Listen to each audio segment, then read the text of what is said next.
podcast. This is episode number 2.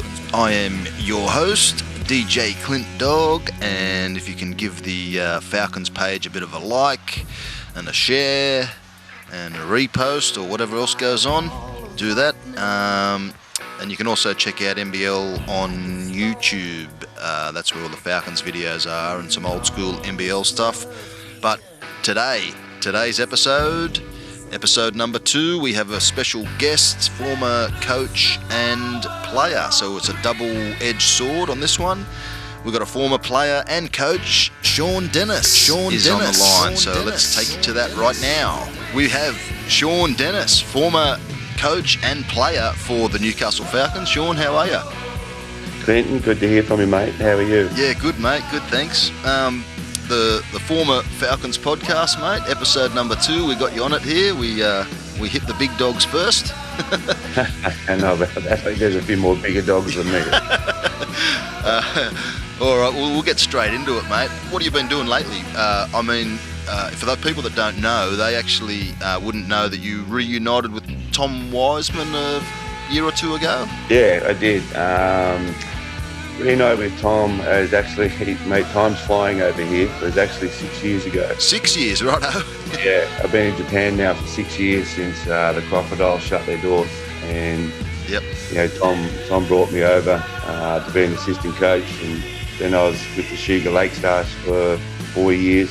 And we were fortunate enough to win the championship that first year with the Chicky Brex. And now I'm actually with the Nagoya Dolphins. So I'm here for another couple of years. Yeah, right. Nice stuff. So is Tom still around? What's he doing? Do you know?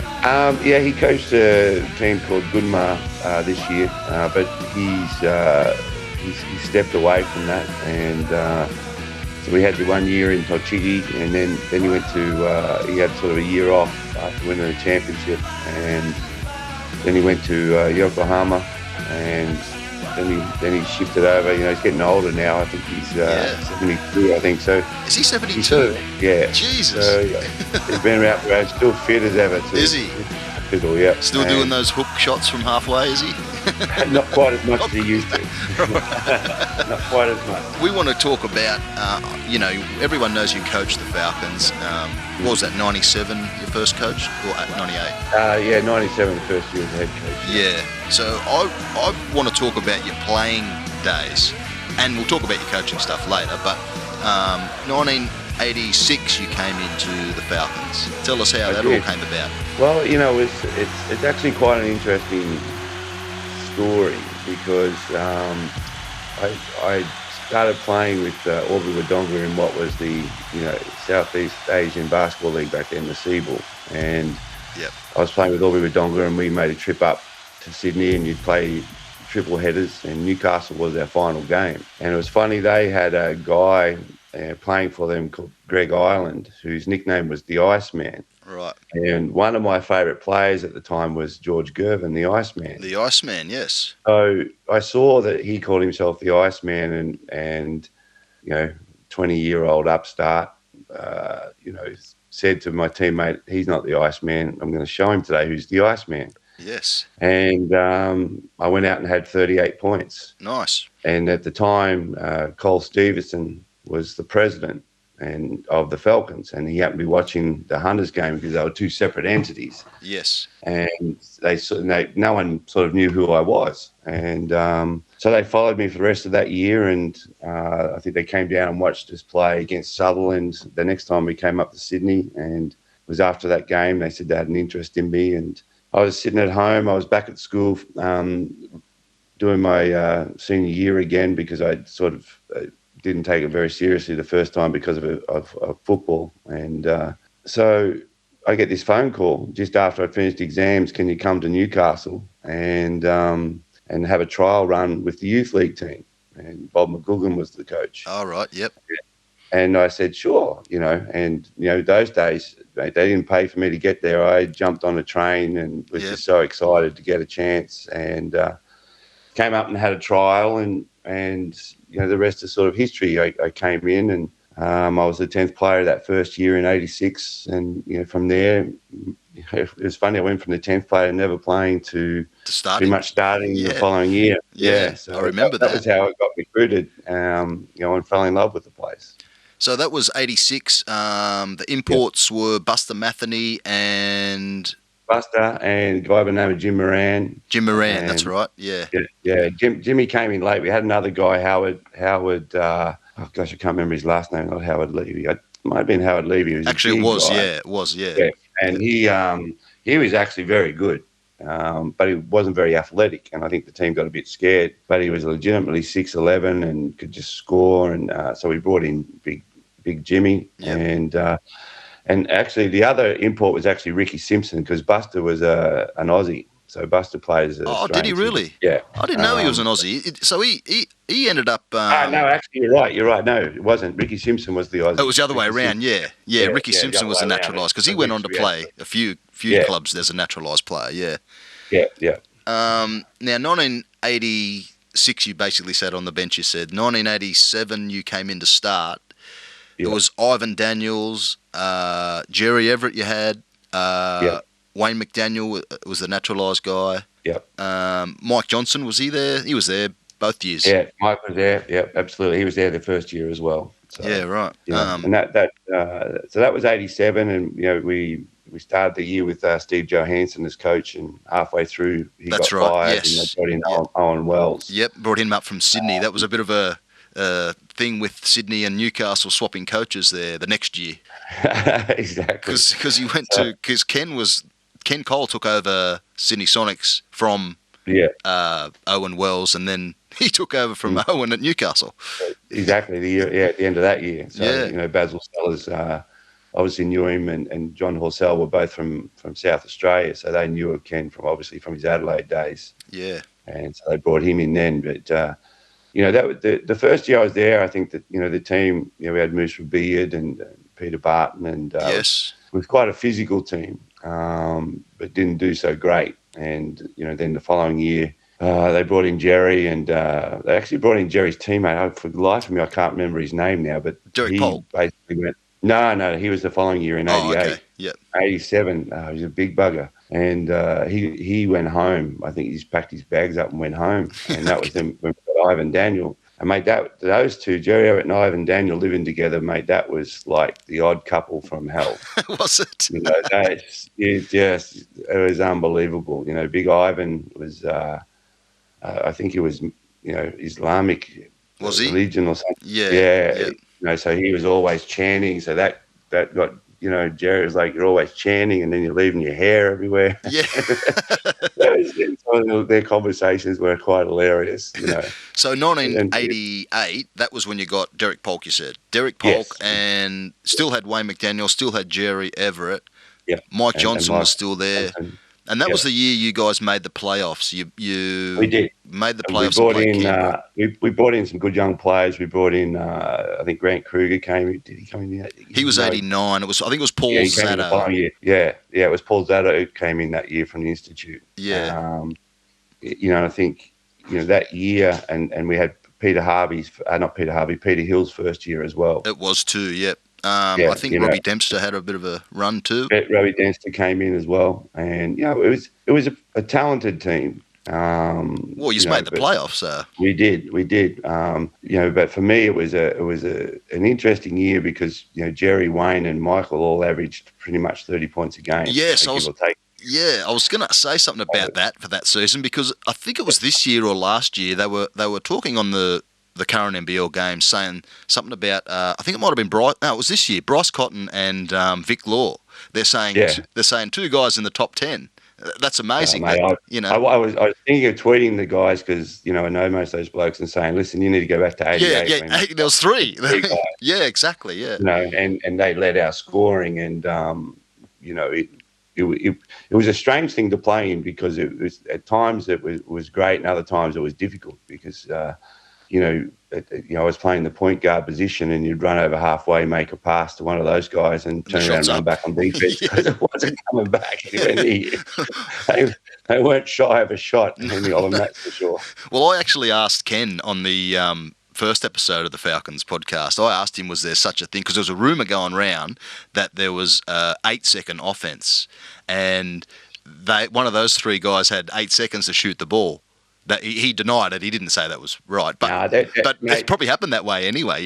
It happened that way because they all knew if they passed it, they'd never come back to them. So right, okay. Neither of them necessarily passed the ball, and as a point guard, you had to keep some of those guys happy, because if they didn't get a touch for, if Jerry didn't get a touch for 2, 3, 4 possessions, he'd just come and get the ball, really? and almost push you out of the way to dribble the ball up the floor and shoot it. Really?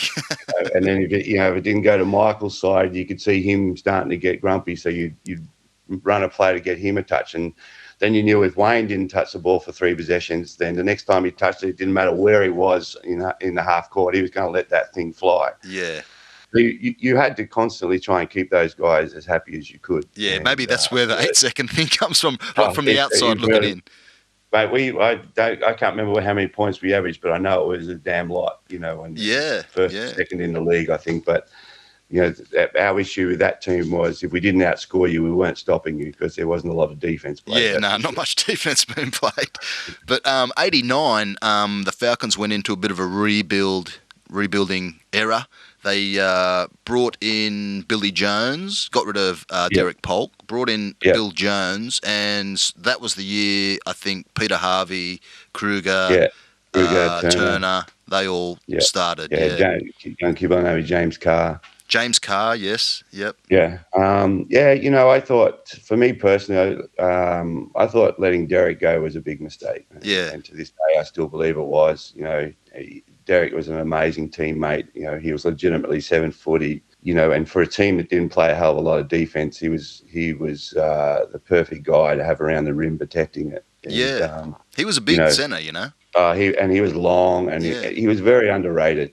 Actually, how good he was, I thought. He never complained, and it would have been easy as an import, knowing you weren't getting many touches on that team, to complain, because back in those days, if you weren't averaging 20, you normally lost your job, and he did. And I thought that was a bit tough, because he was a great rebounder, and and we brought Billy in, and Billy was amazing for the team, but wasn't the presence inside that Derek was, and that was what we needed. Yes, we needed that presence because of the lack of defense from from Jerry and Mike, and because you lost Wayne McDaniel that year too, and he went and signed with Hobart. Yeah, and so you look at all those things, and we just didn't have a defensive presence of any sort. And I think that year we averaged like 115 points, but gave up like 125 or something ridiculous like that. Actually, in 89, there was a couple of games. I think he's beat North Melbourne Giants, won it in 89. I think he beat them twice in the season. And, we did. And a couple of the other big clubs that came second and third. In the last second half of the year, you beat them. We could put points on the board, and when Jerry and Mike in particular, I remember one game, I think we scored 84 points in the first half.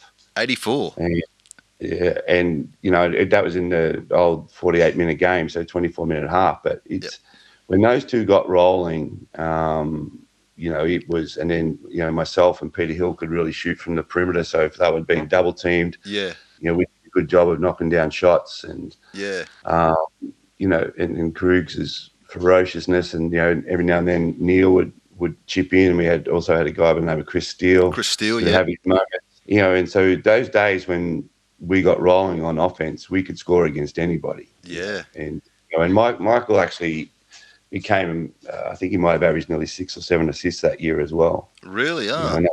So he had a big influence on the game. He was. I've been watching a few of the old videos and that, as I upload them on the YouTube there, mate. I said it on the last podcast. I just can't believe they just give the ball to Mike Johnson. Honestly, he'd be upside down, or he'd be out of bounds or something, and he'd just nail it, whap, in the corner every single time. Well, the thing about Michael was he shot the ball, and for Americans, like he was like the Australian version of Jerry West, right? In the way he'd get his shot off, and People forget Michael's legitimately 6'6", 6'7", and very long arms. And back in those days, terrific athlete. Yeah. I saw him do some dunks sometimes. I remember he dunked a ball on Dave Colbert at Old Albert Park in Melbourne one day. Yeah. And, mate, he was up above the little square somewhere. On Dave Colbert. Yeah, and Yeah. just went straight over. And I remember we were playing the Kmart Classic one time, and it was 88 or 89. It was I think it was 89 when Winston Crichton played for Yes, the Brisbane Bullets. Yeah. Unbelievable athlete, a powerful Yes, athlete. he And was we were powerful. watching a game, sitting there because I think we had to play the winner of that, and I think we might have won the Kmart Classic in That was 88. 88. Yeah. We won it in 89. I think they beat us in the semi or something. All right. But we're watching the game, and Winston Crichton comes from behind and blocks a shot on someone. And Michael just nonchalantly says, "Well, that was me. I'd just dunk it. He wouldn't, do a real quick little dunk." Yeah.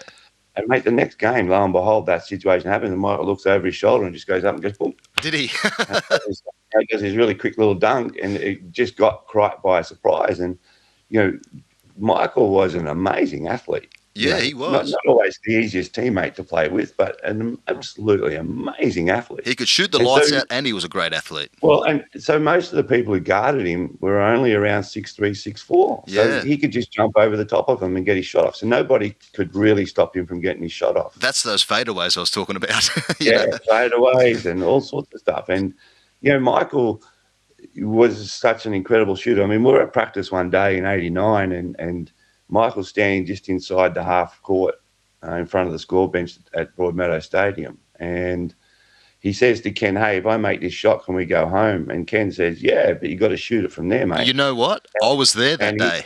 And he just shot a natural jump shot from a couple of steps inside the corner and switched it and said, "Yep, you got to go." "Yep, okay, off you go." I was there. I remember and that. It was so easy and effortless. Yeah. And, you looked at him, Michael, and he wasn't a big guy. He was skinny and but boy, could he just shoot. And, he could shoot the lights out. But in 1990, you actually left the Falcons, and was that the year you signed with the Townsville Suns before they were in the NBL? Suns, and a big reason was I just finished university, and the Suns offered me a 3-year contract, and Newcastle only offered me a 1-year contract. Oh, right. And you look at that, you're starting to get a little bit older, and that idea of that security was pretty good to me, because back then no one was really full time. Newcastle was trying to go full time, and they had us out as players, literally cold calling to sell sponsorship. And, and I believe that year I left, they had them on the phones, cold calling, and I was like, I'm not going to do that.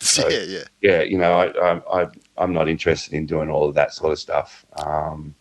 So I left and went to Townsville, and unfortunately, it fell through at the nth hour.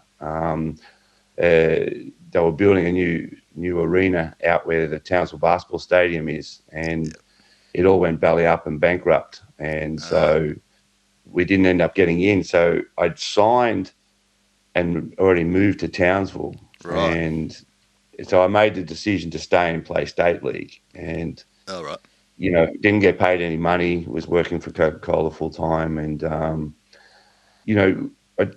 it was a mistake in terms of my career, because I lost that year in the NBL, and it really did hurt. Yeah. I didn't get the same training. I had a late chance to go to Geelong, but I'd already started work and was pretty settled. And Townsville were very sure they'd get in the following year. Yep. So I thought, I'm going to stay here. And my father and my brother were living up that way. And, I hadn't had a lot to do with my father through from when I was about 12 years old. So I saw that as a time to reconnect with him. Yep. And things like that. So that, and then once I realised they weren't going to get back in, I put out some feelers, and I ended up down in Hobart. Yeah, 91 that was, wasn't it? Yeah, in Hobart. 1991. So I had a year in Hobart. That was Ricky Simpson there too, wasn't it? He was there. No, he wasn't. He wasn't there. No. Okay. We had Tom Maher was our head coach. Yep. And our imports were Jason Reese and Wayne Ingolstadt. Yes, that's right. Yes. Yep. And Wayne McDaniel was still there. Yep. And we had another bunch of young kids, Luke Gribble and Justin Cass and Craig Gilbert. Shane Froling was down there. And, it was a tough year. We weren't an overly talented team. Yeah. Budget was pretty small, and a lot of the players struggled initially with Tom. Tom was He was very just like strict an interim coach. coach, wasn't he? No, Tom Maher they signed him. Oh, they signed him. Or was it the year before he came in as interim?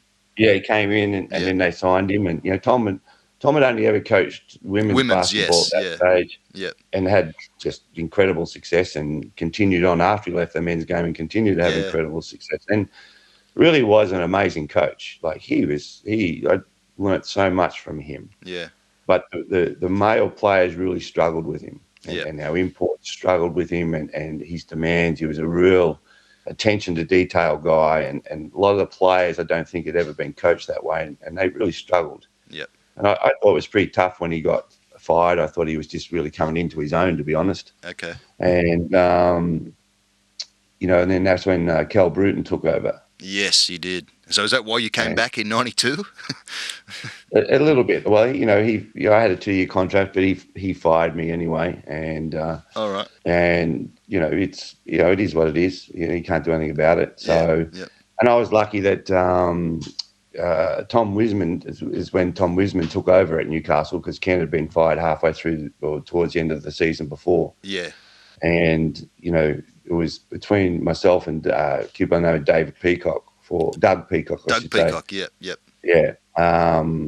For the last spot, and he decided to go to Gold Coast. So they gave me that last spot in '92 to come back to Newcastle. Yeah. Which I was really happy about, because a big part of me never wanted to leave, but as I said, you get an offer of a 3-year contract compared to one, and you're going to take that up. More money, and that sort of thing. There's not a lot of security, around that type of job, and so that was what brought me back. The Hobart year was an interesting one. Yeah. Got fiery at times at practice. Trolling never took a back step from anybody. I can imagine. Would get into it, which was always good. And for us, there was just too much turmoil, and I still to this day wish they'd start with Tom Maher. Right. Just from the fact I thought he was starting to get his message across, and I felt like we were starting to turn the corner. But a big issue, and it still goes on in today's game. A lot of these clubs that don't spend a lot of money, and don't have the talent, they think they can just bring in a coach and he can wave his magic wand, and then everybody's all of a sudden becomes championship material, and it's not quite that easy. It takes a lot of work, and you need some things to really work for you. And you go back to that '88 season, the big three really worked for us and put us in the playoffs. Yeah. And Jack Jumpers this year, they brought a bunch of kids in that played their hearts out. Yep. And their 2 imports were really top level. Yeah. And that worked for them, And so, and there's been times of that where you don't spend a lot of money. Illawarra over the years under Gordon McLeod, when they got their imports right, they were right up there. The Cairns Taipans under Aaron Furman, they got their imports right. They went to 2 championship series, and everyone's talking about what Scott's done in Tassie, which is amazing, and it's just what Tassie needed and basketball needed. But Aaron Furman was doing the same thing on a shoestring budget. Yeah. And I don't believe ever got enough credit for what he did up there. No. But I think the big difference, and fair enough, is that Scott did it in his first year. Yeah. That was smart. They brought in a guy like Mick of Vicona, who was part of the Breakers when that culture changed, and and they brought in Clint Steindl, and people don't realise that Clint was with me in Townsville and did a great job, ended up in Perth and winning championships where he learned about winning. So they brought in some people who'd been around winning cultures, and that really allowed them to do that. And I thought that was something we didn't get quite right in Hobart, and then it all went belly up from there. But for me, I was happy to be back in Newcastle. And so that was 92. Yeah, 92. So the imports were Everett Stevens, Terry Dozier. Yeah, still had Michael Johnson. We did. Who else Marty was on McLean was on that team. That's Kruger. right. Marty stepped up. We brought in Matty Alexander. Yep. Did Paul Kuiper come that year, or was he the year after? Yes, Big Kipes came that year. Yep. Actually, Matty Alexander might have come the following year. I think he did actually. Yeah. Yeah. But Kipes was in that team, you know. So, you know, that team was finding itself under Tom. And I think, you know, that 92 team trying to overcome, you know, big cultural differences from how it had been run the previous few years. Because that was moved to the entertainment centre as well that year. We also moved to the entertainment centre, you know, which was amazing, you know, to go from Broadmeadow into that place. Yeah. You know, and then by 93, you know, we'd started to find our feet really well. Yeah. Because there was a few games there in 93 and 94, really, that were sellouts, like big time. The basketball was back in Newcastle, and even all the way through to about 95, 96. 95, it was pretty much a sellout every game. Yeah, yeah. You know, we had a great year. Yeah. And that was when we had Reggie Smith come in. And and look, if Derek Rucker doesn't get injured in 94, we made the playoffs 93, 94, 95. Yeah. You know, he got taken out by Dean Newtoff, and we lost on the buzzer to Illawarra to make the playoffs. And then we had to play North Melbourne. And I think they might have won in 94 and 95. Yeah, they won it. Yeah. And, you know, they beat us in the last game, and, you know, Derek soldiered on with a broken rib to try and play. That's right. He had broken ribs. Yes. Yeah. I remember that now. Blasted by the man Melton Dean Newtoff on a back screen. Yeah.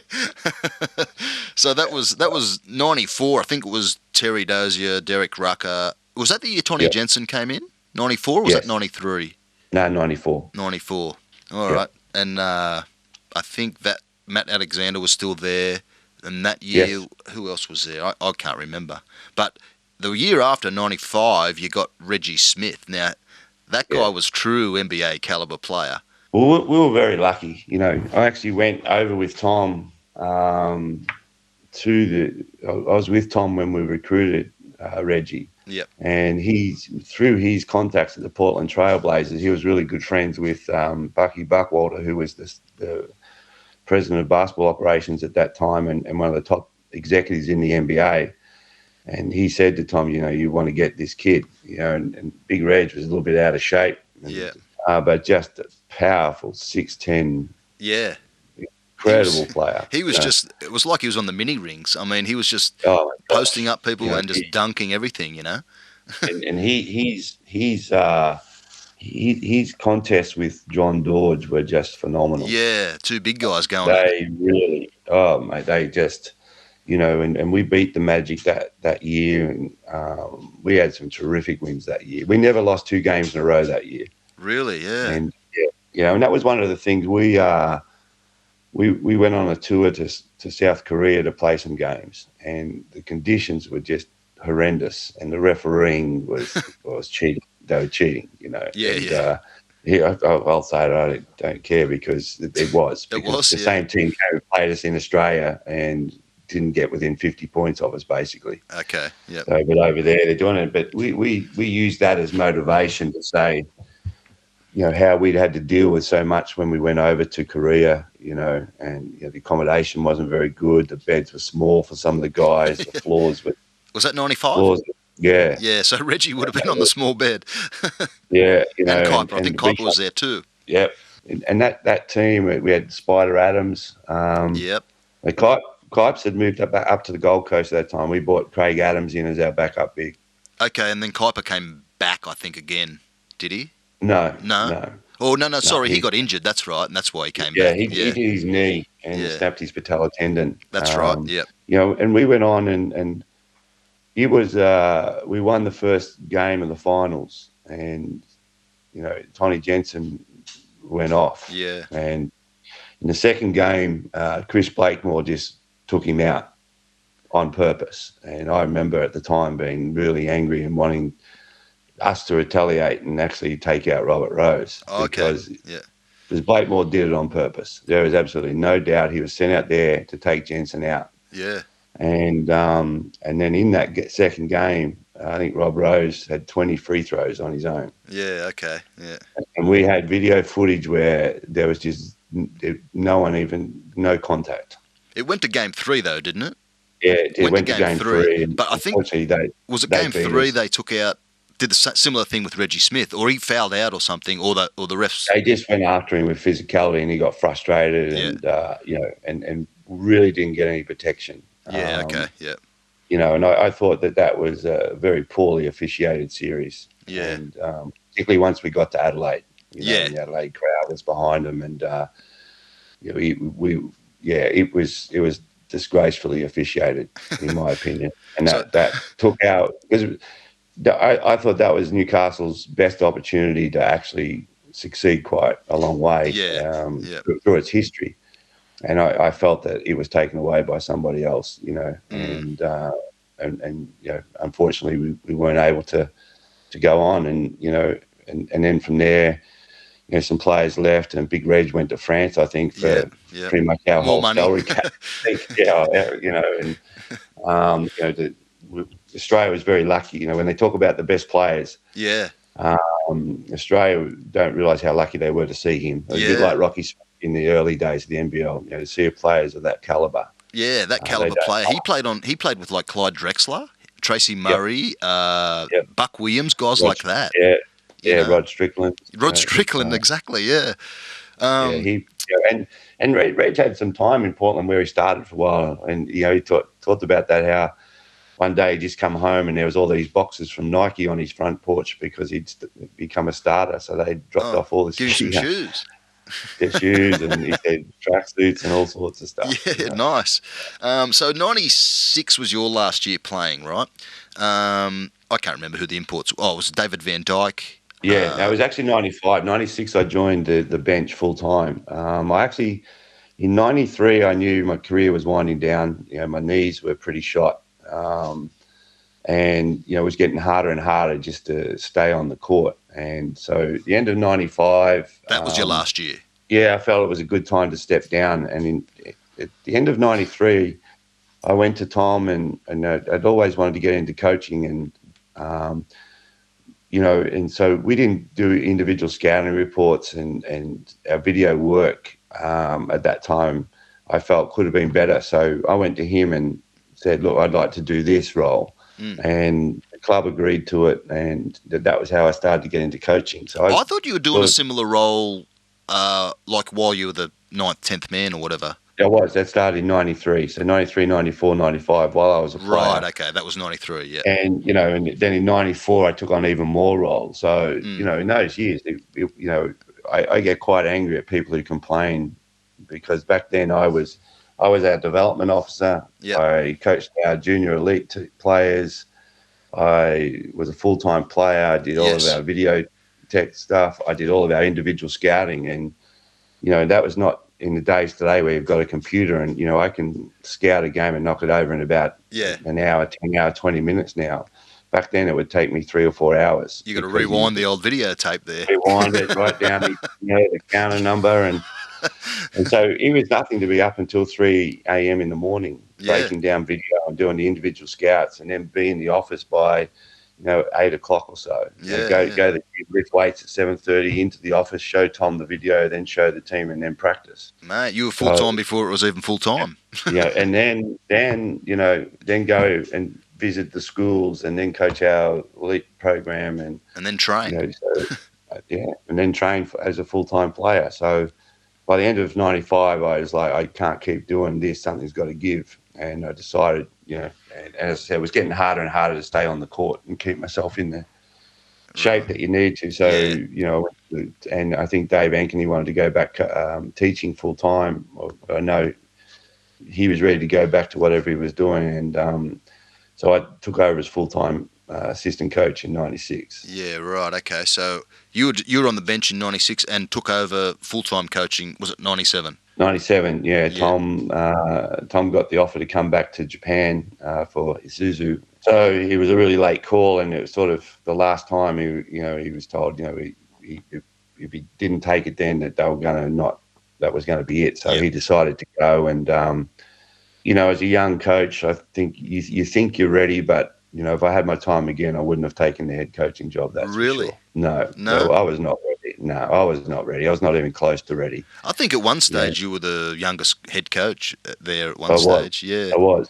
And we did start my last year there really well. We were 5-1, I think, to start the season. And The last season, the last the season I 98, had, 99. of the Falcons, yeah. Yeah, And we actually, started I really wanted to well. talk about that. That was a really good Yeah, season because Ben Melmoth he came back and he was well, if we did the build up to that, Clint, you know, I took over as the head coach and I wasn't ready. You know, you think you are, but mate, to tell everyone this was how little money we had.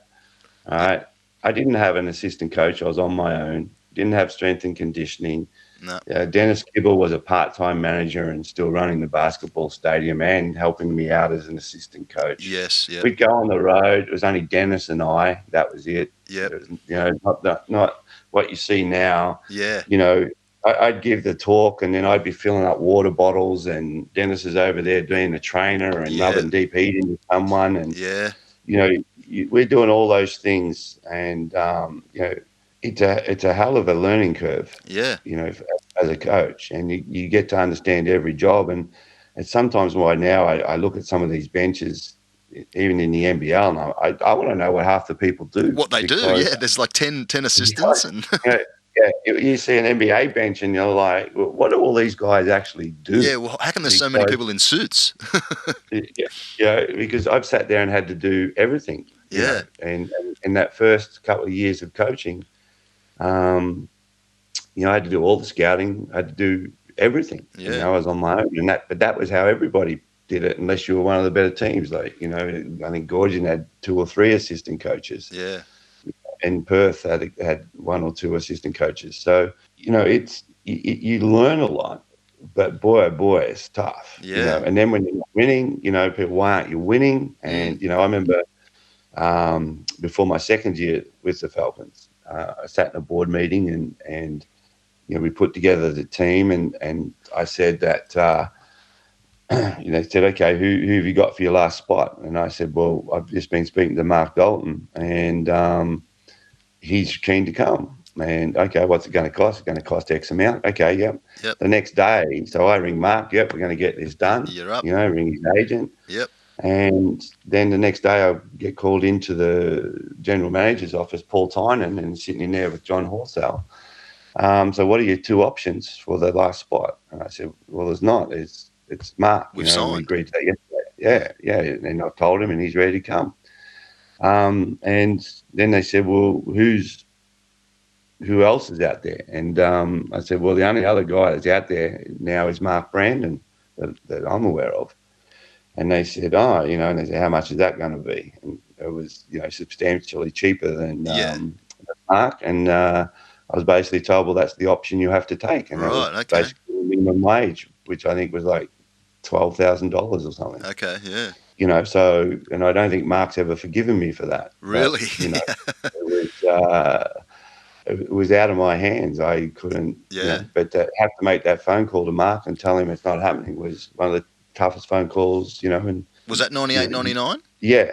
That was the short season. That's what I was going to say. Before we went the summer. Yeah, that's right. The short season, short off season. But I was going to say that team, that Ben Melmoth came back, and like you said, I think you were 5-1 at the beginning of the year, and well, on then top that of the was table. The next year when we went to it. Ben came back halfway through, and I think he was really struggling with Majerus at Utah. And then we were able to keep him and get him to play for us at the Falcons. Yeah. And, actually that was 96 he came back because Tom was still coach and Tom was able to talk him into staying. when Melmoth first came back, yeah. And then we had Pepper, and Ben Pepper was in as a young player, and then Scotty McGregor. And we had a terrific young squad. And I still to this day, another story, that was 97 was the year they won the under 23 World Championship in Melbourne. Yep. And I sat in a board meeting in February and said, we need to sign McGregor, Pepper and Melmoth as quick as we can. Because these guys are, they're going to have good years. They're going to get taken away. And our board really dragged their heels on it. And there were 3 locals or 2 locals at least. 2 locals, and Benny was Perth didn't want to touch him when he first came out. He was out of Geraldton, 7-foot kid. That's right. He was from Perth, wasn't he? Yeah. Yeah, he was from Geraldton, and Tom says he walked in the stadium. And there's this 7-foot kid taking off from the free throw line, dunking it, and he's going, I'm not leaving here until we get this kid. Yeah. And Ben's potential was crazy. He got drafted by the Celtics in the second round, and Yep. he was an incredible potential. And our board dragged their heels and didn't make an offer until after that World Championships, which was then July, and I sat in February and said, hey, we've got to lock these kids away. And in July, they win the World Championship. Yeah. All over Red Rover. We lose Scotty to Sydney. We lose Benny Pepper to North Melbourne. Yep. Where they got paid much more money than we could offer. Yep. But Benny Melmoth stayed faithful and stayed at home. Yeah. And in the end, he ended up being the better of all three, I thought. Yeah. And I think some of that was because the other two kids went to environments where they weren't ready. One of the mistakes players make is they want to chase the money, but with money comes massive responsibility, and you're expected to perform at a really high level. Yeah. And both those guys I don't think were matured enough in their games to be able to do that, to justify, the recruiting that had gone on. Yeah. And, I remember getting a phone call from a reporter in Melbourne asking me about Ben and saying, well, everyone down here is saying he's a lemon, he's no good. And I said, no. The problem is he got recruited and paid like a superstar, and he's not that yet. Yeah. He needed time to develop, and I think the three of them did. And to this day, I still believe if the three of them had stayed with Newcastle and we'd developed them and kept them, I think Newcastle, I think Newcastle would possibly still be there. Yeah. And then we lost them, and Horsell pulled out. And then we brought Jensen back because he'd gone to North Melbourne for those 2 years after his 95 season where he got most improved and then made the Olympic team. For 96, yep. Yeah, and then so we got him back. We got Grant Kruger back from Townsville. I finally got him back. That's right. He came back and played 45 seconds, though. He came back and played the 45 seconds and did something to his knee and was out for the season. Yeah. But when he came back, he was a different player. Completely different player. He didn't really show much offense when he was at Newcastle before that, even when he was in Townsville.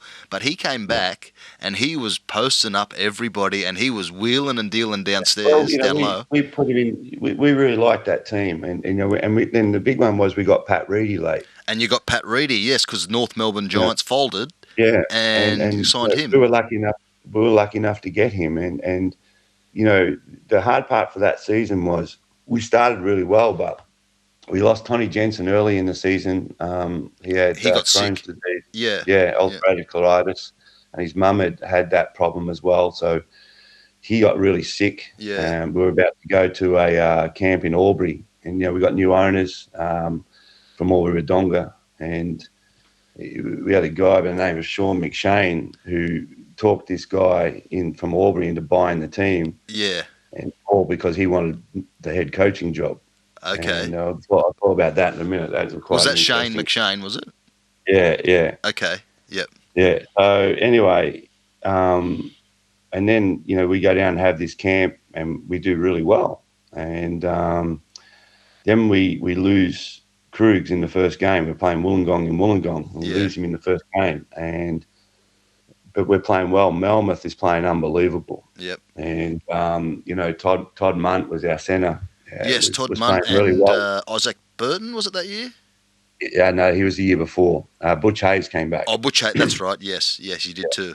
And so anyway, Toddy had sort of gotten into a bit of strife I think it was against Adelaide with Paul Rees. And, he got suspended and the club wanted to fire him. And I said no. Yeah. And then Melmoth did his calf at practice. Yes, and he was out for half the season. Yeah, and we were 7-5 at the time, and treading a little bit of water, but hard to get back on track. And we just had a great win against Southeast Melbourne Magic, and then he did his calf, and then the next game Todd Munt got suspended again, so the club fired him. Was that an incident with Simon Curl? Scott McGregor, actually. Oh, was it? Wasn't there a spitting incident with Simon Curl? Yeah, it was Scott. No, it was Scott McGregor. Oh, it was Scott, righto. Yeah, that it was the against spitting Sydney. One. Okay. Yes, and so the club fires him, and so then the players are upset because the players really like Todd, and Todd was a really good guy. Yeah. And when Ben was playing the way he was, Todd was the perfect fit with Ben, and did a really good job.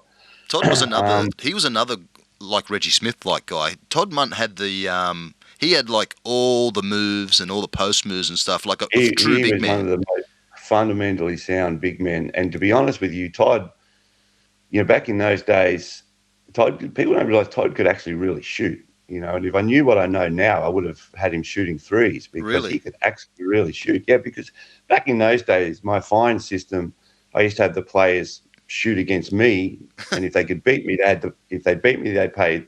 They didn't have to pay the fine. Yep.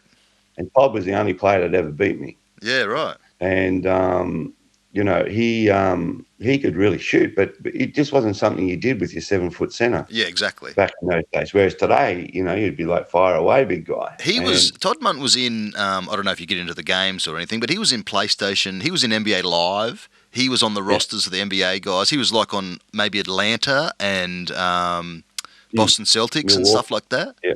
Milwaukee, yeah. But he was like that's how big he was. He was actually in games like Todd Munt.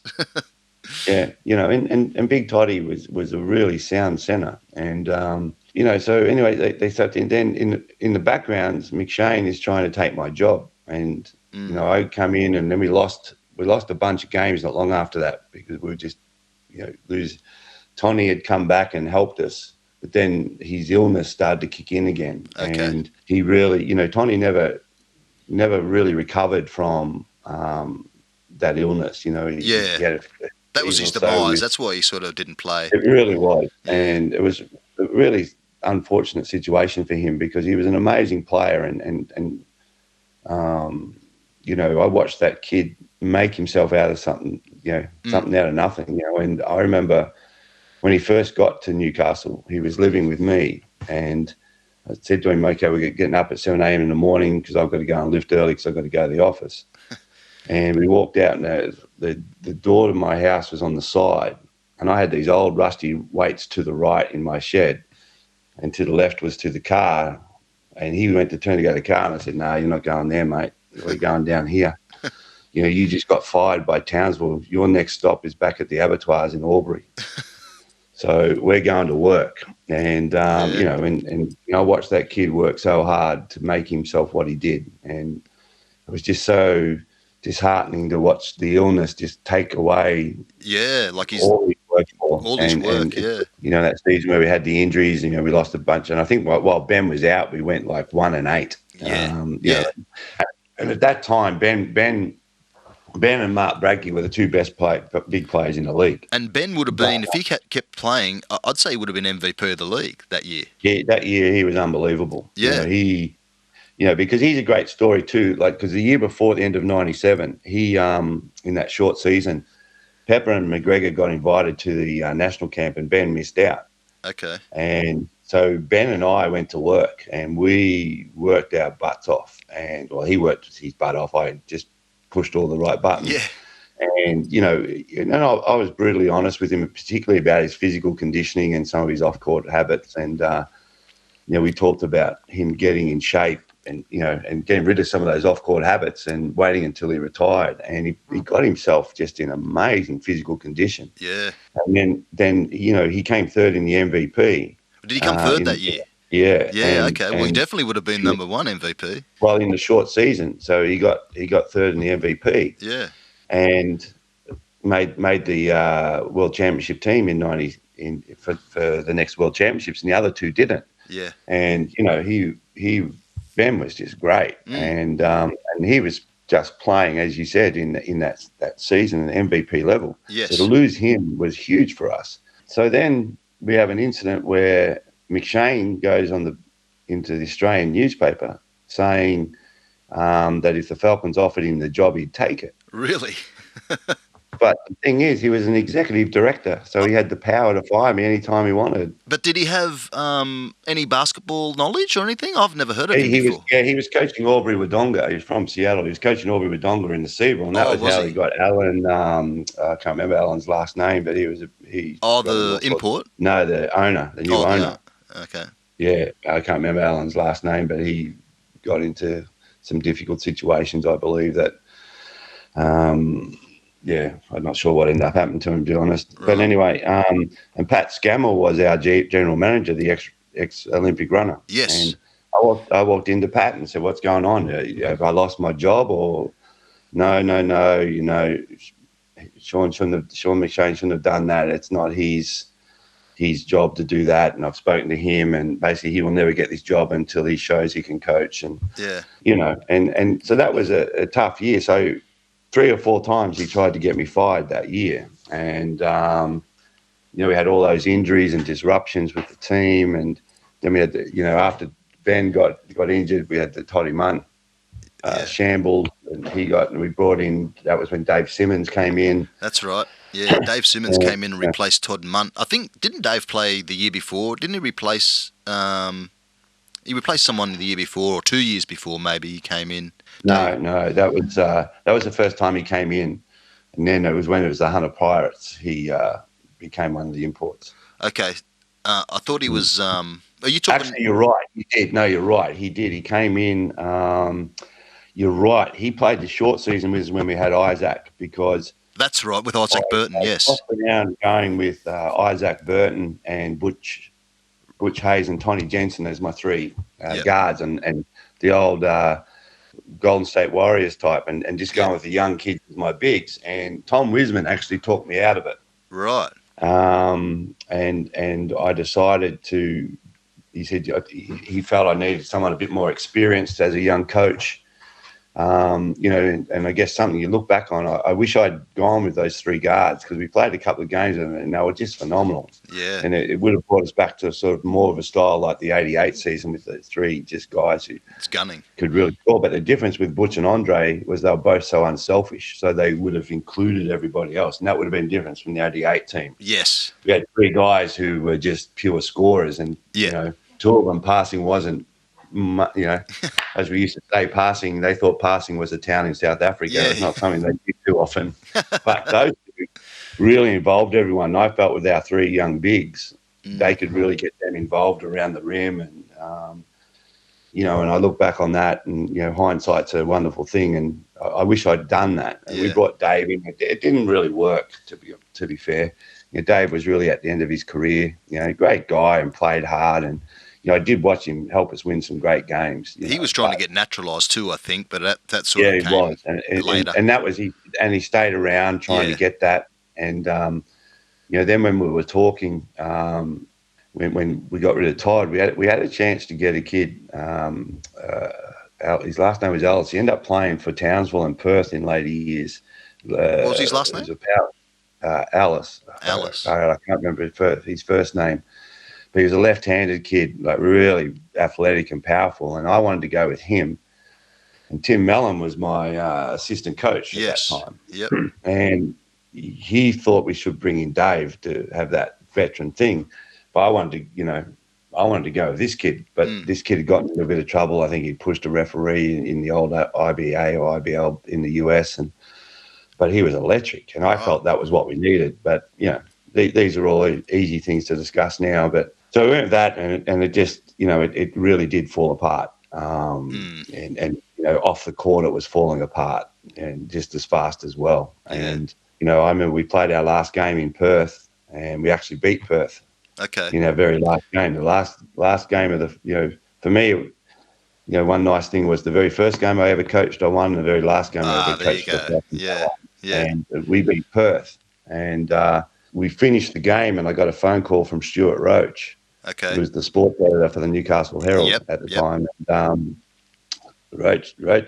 Stu really liked me, so he was always kept me on tabs of what he was hearing. And he rang me and said, "You've lost your job." Right. I'm like, I don't have to be Einstein to work that out, and I knew I was going to lose it anyway, and probably rightly so. I mean, I'd had 3 years, and I really wasn't ready to be coach, and I know that now. Anyway, we get back to Newcastle, and it was Alan Endres was the guy owner's name, Alan Endres. Okay, yeah, and I have a meeting with them, and they tell me that the club's going into liquidation, and they brought Adrian Hurley in, who was going to be the new coach. Yes, because I did see a thing on the basketball show, the ABC one they used to have back in the day. There was a thing about if the Falcons were to be back in the league, the coach would be, and you know what? It's funny you mentioned Shawn McShane or whatever his name is. They had him in there as well as the assistant coach. Oh, really? Yeah, I remember seeing that actually. They were saying, on the report for the, news for the week or whatever. And if the Falcons do come back, the head coach will be Adrian Hurley, and the assistant. I remember reading that, and I'm going, how does this manager or solicitor or whatever he is get in there? Yeah, he was just a big talker. He's talked himself in and got out, sucked Alan Endress into pouring a heap of money in that he didn't have. Yeah, and so. But the crazy thing was, I'd given my heart and soul to the Falcons for a long time. Yeah, and they had a meeting up at was it called Noah's on the Beach, I think, in those days. Yeah, it still is. And I went to walk in there, and they tried to keep me out from the whole meeting. And and I was lucky enough that a few people basically stood up to him and said, "No way, you can't keep." And that was when they had Adrian talk, and that was what they were worried about. And I'm like, I didn't make the playoffs in my 3 years. I was a young coach. Of course, I knew I was going to get fired. And to bring in a guy like Adrian Hurley, you understood why. I mean, I'm not stupid. Yeah. So I didn't hold any grudges against anybody or anything like that. No. I was more worried about a team that, I'd spent so much of my life, adult life with. All of a sudden, and loved and still love to this day. Yeah. All of a sudden not going to exist. That was more important to me. Yeah. And the crazy thing was, in that meeting, though, when the media started asking questions, they started asking me all these questions, and, the new owners and Adrian and all that were just, I don't think could believe, but I think what they didn't understand was, I'd been there for a long, long time. I was like family. Yeah, part of the furniture. And the club was like family to me, and it really hurt to watch what happened to the Falcons. Yeah, the Falcons went down the gurgler. But was some of the players there that was the last year? Willie Simmons. You had Willie Simmons. Willie Simmons. Yeah. Willie came in to replace Grant Kruger. Right. Okay. Oh, he came in as a replacement. Okay. Yeah. Terry and Rod Johnson. You had. Yes. Terry and Rod. Was that there, the year Pat Terry Reedy made the Boomers team? Yeah. Yep. Terry had a great year. Yeah, because that's what I'm saying. Benny was going hard. He was going good. Well, the potential of the team, if we don't have those injuries in that group, I know in my heart we would have made the playoffs. Yeah. We didn't have all that turmoil off the court, the injuries and then the turmoil. Yeah. That's a lot of distraction going on. And having a young coach. Yeah, having a young coach who didn't understand how to protect the team from all of that. Yeah. That didn't help. And the assistant coach was a young assistant coach, in Tim Mellon. Yeah. And so your coaching staff didn't understand how to protect the team from that, like I would today, and like I've done in my career since then. And it was taken over by some men who were talked into it, who didn't really want it, and and it fell over. Yeah. And real shame. It's a real shame. And that was the sponsors was it Topper or Energy Australia last year? Just that alone, Topper. Who the hell are Topper? I know. And they were going to be, they were going to give us all this money and blah blah blah, and they didn't look like getting a foothold in Australia. Nah. So there was no money forthcoming that they promised, and I don't know the ins and outs of that too much. You'd have to talk to probably Paul Tynan or someone like that about that. But all I know is that they didn't deliver what they promised, and that really put the team in a very, very difficult situation. Yeah, but those guys I mentioned, Terry Johnson and Rod Johnson and even Willie Simmons, they were having really good years. And Ben Melmoth, so that's why, like I think you said 5-1 at the beginning of the year, and then sort of the turmoil kicked in. And the injuries caught up with us. Yeah. And teams didn't take us lightly either. That was the other things. Teams started to realise, this is not the team it was. Yeah. And, those guys, Reedy was such a good player. Yeah. He was good value. And you look at that starting front line of Todd Munt, Ben Melmoth, and Pat Reedy. Yeah. it was phenomenal. And the You know, and backcourt then of Rod and Terry and Rod and Terry, and a healthy Tony Jensen, with the backup of Grant Kruger, and all of a sudden you've got a team that can really play. Yeah, And on that shoestring budget too. yeah. And we were lucky to get Paddy, because a lot of Pat's salary was still being paid by North Melbourne, so Oh, we was didn't have it? to pay. Yeah, Yeah, because okay. because that was when they formed the Victoria. No, they went to Yeah, the Giants, wasn't it? the Giants. Was that when they did the Titans? It wasn't when they did the Titans, but the Giants and Southeast Melbourne Magic came together, I think, to make one team. Yeah, that was And the Titans, wasn't it? yeah, they became the Titans. That's right. Yeah. Because Gorgian was still coach. Yeah. And he didn't want Pat, so Yeah, it's that was amazing. how weird. It's Yeah. amazing. But you yourself became the coach of the year for the Townsville. Was it the Crocs or the Suns? The Crocs. The Crocs, yeah. One, Was that 2015, 2016? Yes, because then they shut the doors, That's right. And the funny thing was that the whole Townsville thing was very much like Newcastle. Similar. When I got there, they saved the club with the Save the Crocs thing, and every year I was there, we were in administration. Yeah. And it got saved, basically 3 years in a row. So 11th again, hour bids you're on a shoestring budget, and my second year there, we won 12 games, and Stevie Markovic was our lead point guard, and he went through a whole bunch of personal things and some mental health stuff that, and our young guard was a young Mitch Norton as our backup point guard. So all of a sudden you've got a 20-year-old thrust into being the lead point guard. Yeah. But, the games where Stevie could play, we won, and often won well. And, again, you look at that, and I don't care who you are. Sometimes you need a bit of luck to go your way, and we just didn't get it. And then, that third year we're in administration, so we lost Todd Blanchfield to Melbourne, I think. To Melbourne United. Yeah. And, again, money, we couldn't even get close. Yeah. And I know, so I'd made a pact to myself, okay, I'm going to build this thing with good young talent. And we brought in some terrific young talent. I brought in Nick Kay, who went on, to be great, actually playing over here. He won Rookie of the Year. Clint Steinel got Most Improved. We brought in a young Mirko Derrick. I handed the reins to Mitch Norton and said, we're going to ride with you, son. We're going to teach you how to be a point guard.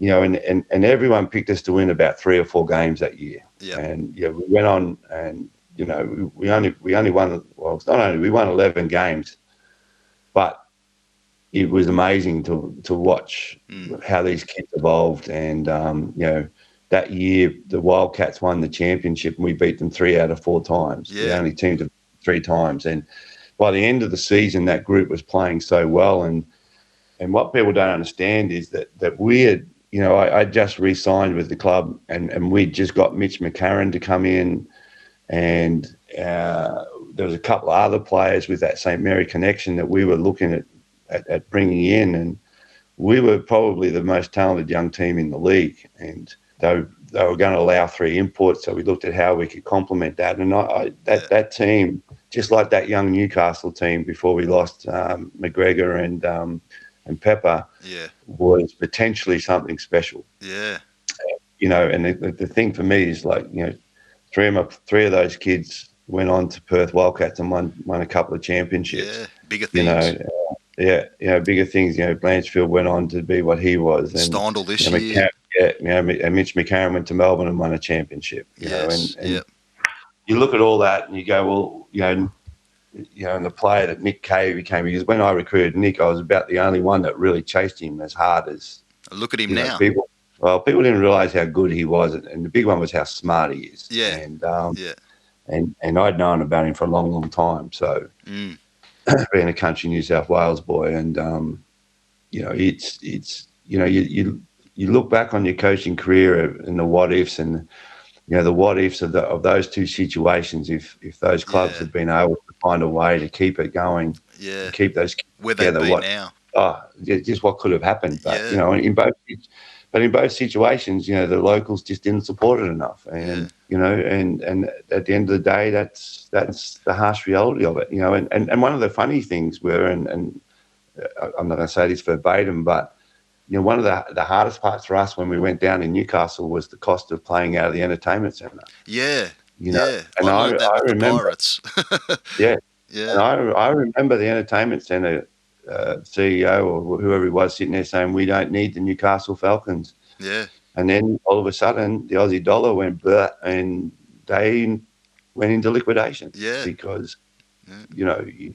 because they couldn't get the major bands, They etc. weren't And coming out to tour and that. no, No. and for a lot of the clubs, the big cost is the venue. The venue costs are just so astronomical. Oh, I You think it's know, like for the entertainment centre. I think it was with 20 grand or something each time before a ball was even bounced. yeah. You know, Well, and you needed 2,500 people to walk through the door. before you even made your money back. Before you made a cent, because Yeah, you didn't make any money off the food and drinks and all that. So there was yeah, none of that, yeah, and yeah. of the concessions, and so you're straight away, You're you're behind in the eight trouble. ball. So Yeah, well, the same's happening in Wollongong. Like they've struggled and struggled and struggled, yeah. and it's going to be interesting to see what happens with them because they had that change of ownership. They brought in Gorgian, And now he's obviously gone.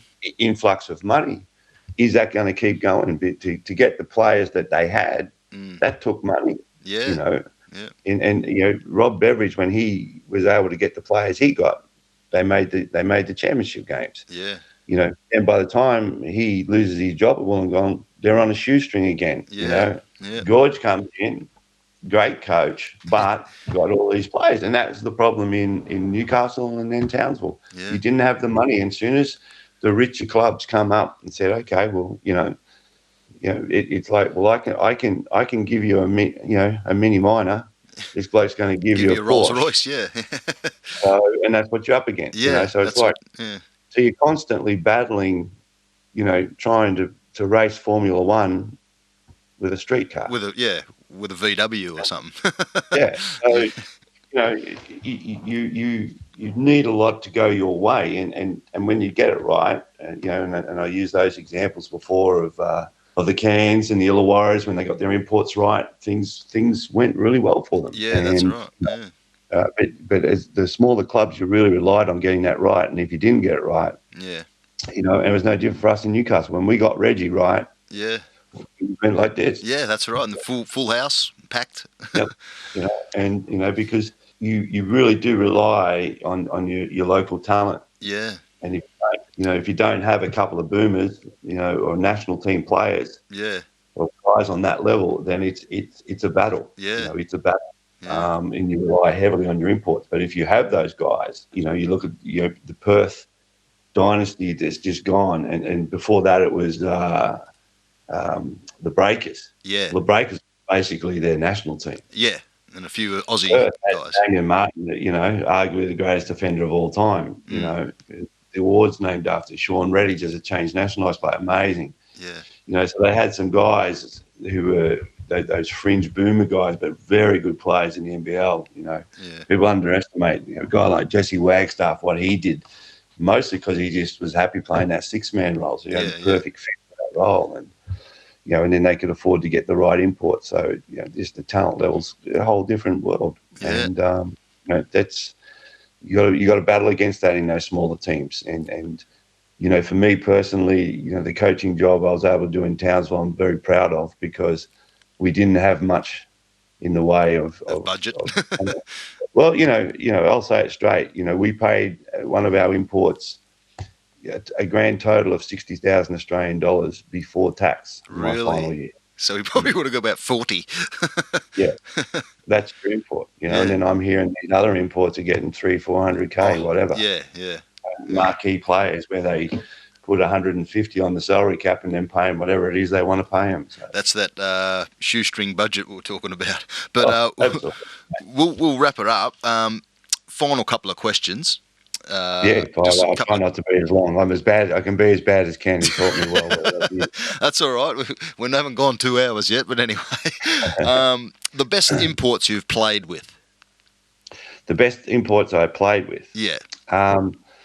Look, I'd have to say, you know, uh, Terry Dozier was phenomenal Yep. as an import. His all round game and just a winner, and his work ethic way up there with the best I've played. Best You defensive know, player a couple of years too. he was, his commitment to winning and doing whatever it took to win just made him special. Yeah. And a great leader. Talent wise, Derek Rucker was unbelievable. Yep. You know, the things he could do just were mind blowing at times. I wish I'd gotten to play with Al Green when he was younger. Yeah. Yeah. Playing against him when he was younger, it was amazing. But Butch Hayes also Yep. just incredible. But you'd have to say the most talented and best was Reggie Smith. Yeah. Right. What about the best Aussies you played with? Um, the best Aussies, that's as a shooter. I still think Michael Johnson's the greatest shooter never to play at a pinnacle event for the Boomers, and Yeah. I don't understand why he never got that opportunity. Nah. I mean, Michael was difficult to be a teammate of at times. He was a little bit moody, but boy, oh boy, He could shoot the you know, lights out and dunk how and you, athletic, like you were saying before. yeah, how you couldn't have him at a number 12 spot at a pinnacle event to come in and hit some shots, when all the attention's on Andrew, I still don't understand to this Yeah, day. that's right. Yeah. What about So the best you know, imports you've coached? best imports I've coached. It's a difficult. It's right now I'm getting to coach high level European imports. Guys who have played in EuroLeague and their talent is amazing. Yeah. You got in our league, because the salaries are so good.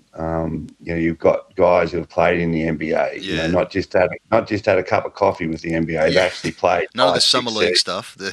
stuff. No, or up and down out of the G League for a couple of 10 Yeah. 10 days. Yeah.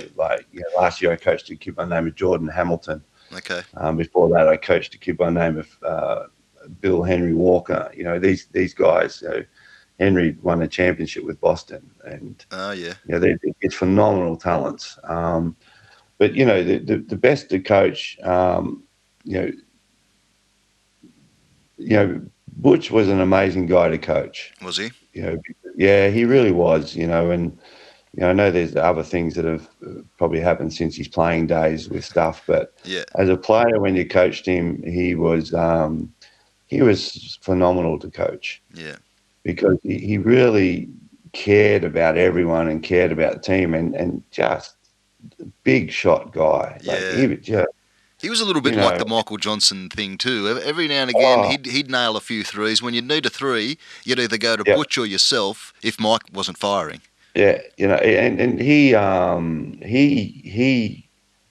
knew how to win. Australia didn't see the best of Butch. And people don't realise that Butch was actually Michael.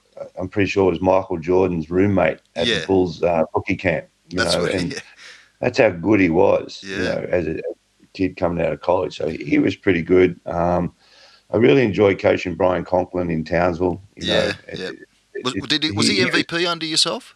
Yes, he was. Yeah. He was. He won the MVP, and he again was just. I really like those guys that you can really coach. Yeah. And you can challenge them, and they step up to that challenge. For Brian, it all sort of went a little pear-shaped for him after the unfortunate incident with Damo, and Damo's jaw happened, and that, to me again, that was some poor officiating that led to that. And anyway, that's another story for another day. But Brian was a hell of a talent to coach. Yeah.